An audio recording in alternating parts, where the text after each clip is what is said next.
Welcome back to my channel. In this video, I'm gonna tell you what my schedule was when I was selling 100 homes a year. I'm gonna tell you hour by hour exactly what I did. Now, just for proper context, I sold 100 homes a year for the first time, my fourth year in real estate. So my first 3 years were not exactly the same, but I'm not gonna talk about that. I'm gonna tell you how I did what I did my fourth year, and then fifth, sixth, from there on, I sold 125, 130 homes a year. And by the way, these were all listings sold. There were no buyer sales, and I had one assistant. So I was the one setting all of the appointments, taking all of these listings. And the purpose of me sharing this with you is I would like you to be inspired to work on your skill set and your mindset so you could eventually do that and a whole lot more, because it's possible. And ultimately, when I look at my schedule at that point, I was working less than 40 hours a week. Probably average week I might be working 30 hours a week. So that's the amazing part about all of this, that you don't have to work 50, 60 hours a week or even more, or have a huge team. I mean, that's certainly a way to do it. That's not how I did it. So my day started at 5 a.m. And at 5 a.m., I had a treadmill in my home. I got out of bed and I jumped on the treadmill for 30 minutes, get some physical exercise, move my body. And while I was on the treadmill, I spent those 30 minutes doing affirmations and visualizations. How was I doing it? I had a piece of paper. I taped it to my treadmill. On this piece of paper, I had my affirmations handwritten, and I would handwrite them once a week, and it's taped there. 7 or 8 of them, not a whole lot, because if you have 50 affirmations, you're just confusing yourself. You're not focused on anything. So I have them taped to the treadmill, and I start moving my legs, holding on to the sides of the treadmill with my hands so I don't fall. I would read the affirmation, and then I close my eyes and I create a mental movie of that affirmation happening right now. There's so much power in what I'm describing to you right now. I have no doubt in my mind that affirmations combined with visualizations is one of the reasons why I actually succeeded in my real estate career.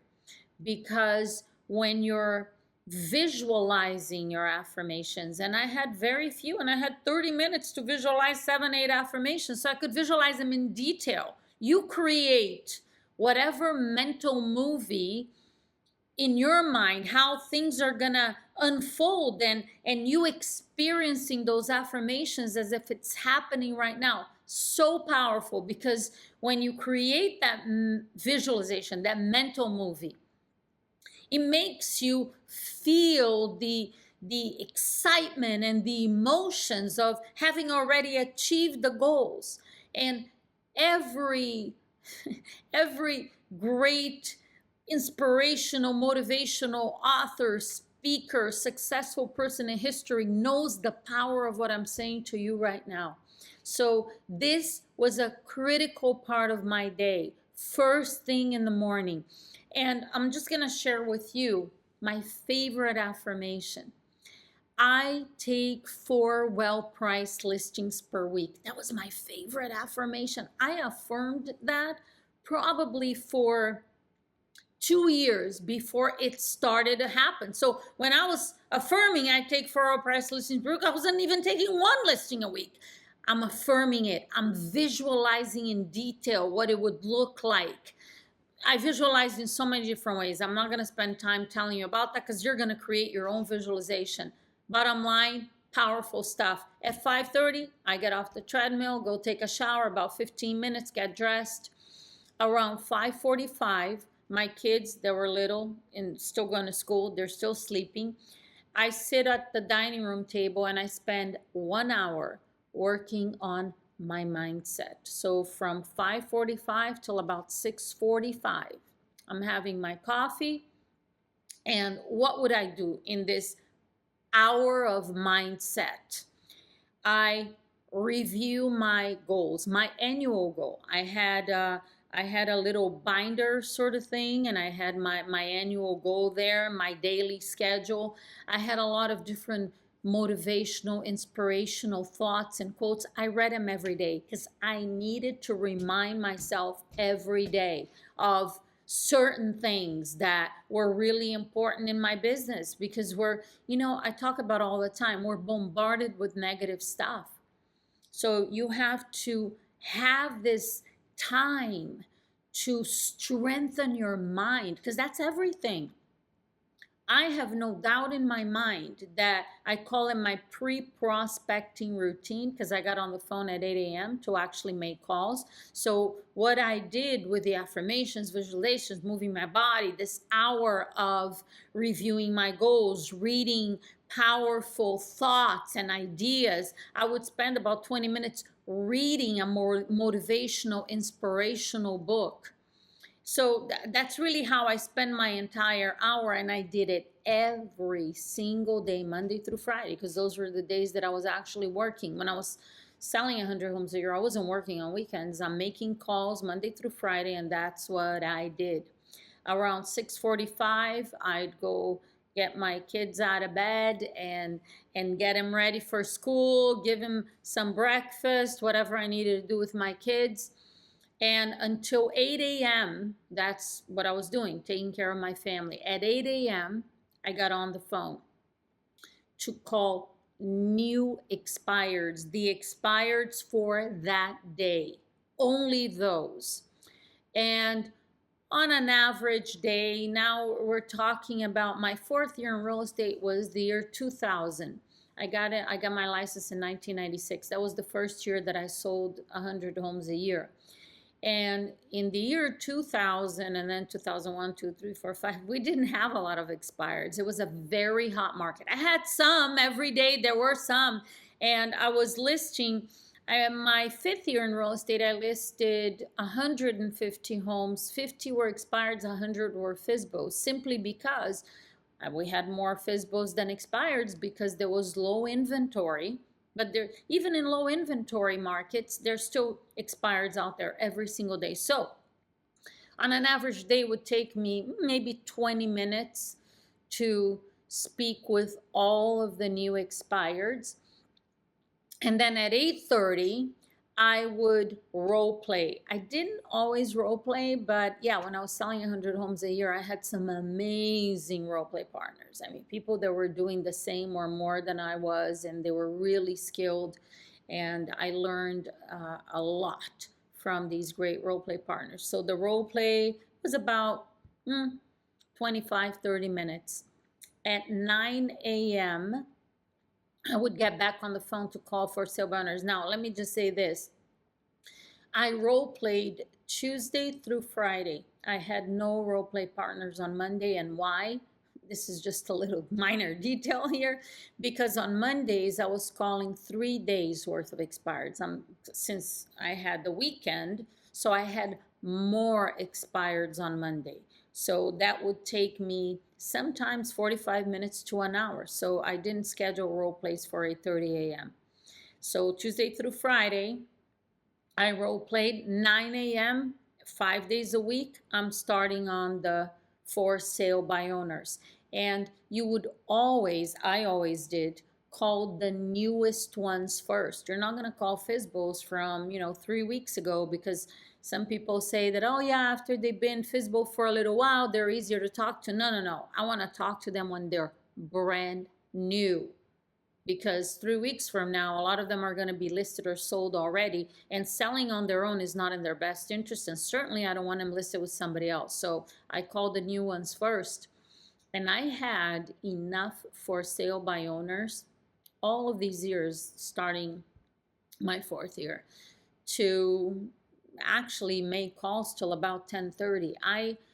Starting my fourth year in real estate, I was prospecting for 2 hours a day. So it was from 8 to 8:30, and then another hour and a half till 10:30, and my goal was to set one qualified listing appointment every day and talk to a minimum of 20 people. So if my first call of the day is a qualified listing appointment, I'm still gonna stay on the phone and talk to 19 more people.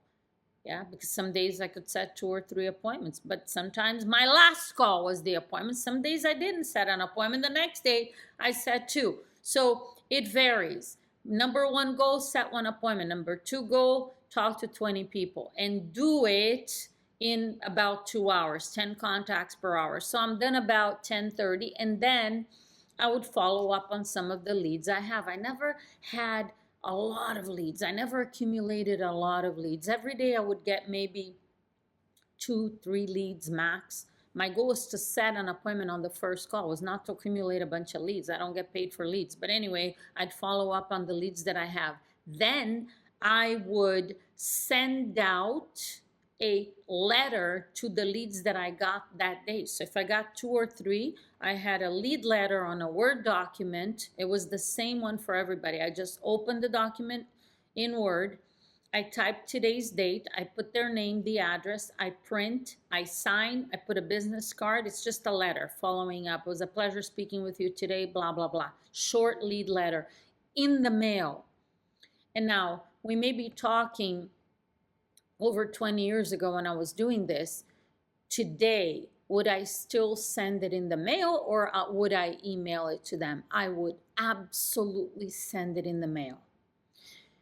First of all, think about the amount of junk email that people get. I certainly do. And you don't even open, you just click delete. It could also go into their spam, they would never see it. Send it in the mail. And let them know when you get a lead, let them know, I'm going to send you my business card in the mail. Please look for it in the next day. And it would go out that same day. So I would take about, I don't know, however long it took, 15, 20 minutes to send out those lead letters and make sure it goes into a mailbox the same day, because then I'm going to call them back 2 days later. So if I put this lead letter in the mail on Monday, on Wednesday, I'm calling them. I don't need to tell them I'm going to call you on Wednesday to see if you got the... No, I just do. I would follow up obsessively, which is what I teach my clients to do. Follow up on the leads obsessively. So now, I don't know, what time is it now? Probably 11:15, 11:30. I would now take a break. I'll go get a bite to eat. And then I would prepare for my listing appointments in the afternoon. What I mean by that is, I go, if I have listing appointments, clearly, if I don't have anything to prepare for, if I have listing appointments, I would do the market analysis myself. Nobody did it for me. I'd get in the MLS and I go do the market analysis, and I prepare listing agreements, fill out listing agreements, disclosures, gather all the paperwork, get everything organized. Now, did I have listing appointments every day? No, I did not. Some days I had 1, some days I had 2. I think the most I've ever had in a day were maybe 4 listing appointments. Yeah, I've gone on 4. So there were every week there were 1 or 2 days when I didn't have any appointments, and then there's days when I have 2 or 3. So if I have appointments, I do all the preparation, then I get dressed, I get ready, and I go. If I didn't have listing appointments, I'd go get my kids in school. I'd go pick them up in school at 2 o'clock. I believe both of them are out of school. So I go get my son, I go get my daughter in school, and I am chilling in the afternoon, spending time with my kids. I didn't do anything else. I had one assistant that negotiated the contracts when an offer came in. I didn't handle anything, contract to close. And then the only other job that I had was call my current listings for price reductions. And that could be done at any time. So I don't know, I can't tell you really like an exact time when I did that. Maybe I go get my kids in school, and while they're doing their homework, I go back into the room and I go make the calls for price reductions that I needed to make. And that's about it. So Here's what I want you to take away from sharing this schedule with you. If you're brand new to real estate, I want this to be an inspiration for you.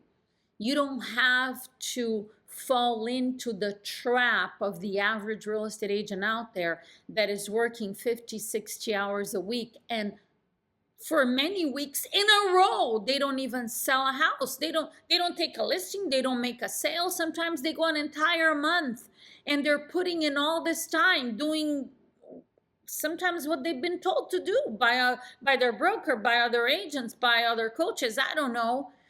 You can work yourself up to what I did and even more by focusing every day on strengthening your mindset, building your skill set, and developing the discipline to talk to as many people as you can about selling their house, looking for listings. And you're going to find buyers in this process. And when you do, refer them to somebody else, get a referral fee, and stay focused on the listing side of the business.